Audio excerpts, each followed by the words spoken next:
Well, can an economy hooked on mining make the switch to housing? The Reserve Bank certainly hopes so, as it pins its hopes on a resurgent construction sector. The good news is Australia has a chronic housing shortage and record low rates. But high costs, low investment and a tangle of red tape are bad news for a quick recovery. Here's finance correspondent Phillip Lasker.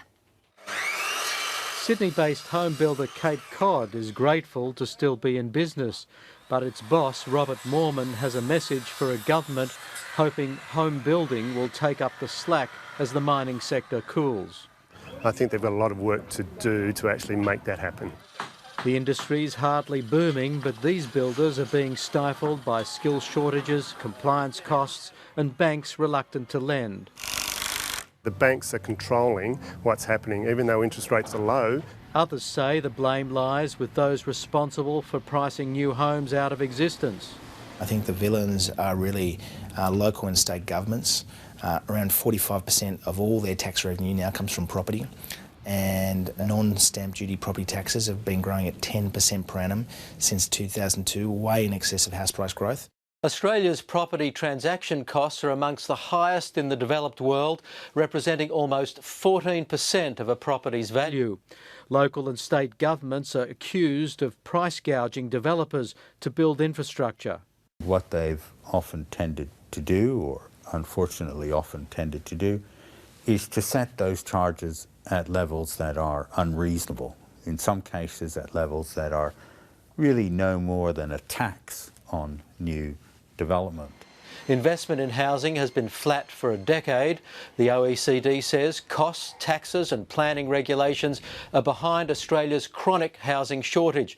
A comparable country like Canada, which also has a growing population, is investing much more in housing. Given the population growth, affordability is very low in Australia, and that's of course a concern. 150,000 homes are being built each year, a shortfall of around 50,000, given Australia's population is expected to reach 36 million by 2050.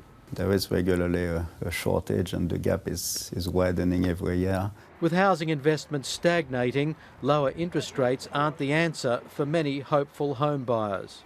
Demand really increased as interest rates hit historical lows, and that's just taken the price point way past the opportunity for those moderate income households.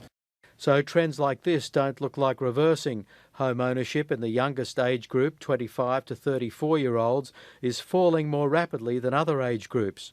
Some say government assistance for building and renting low-cost housing would help ease pressures in pricier markets.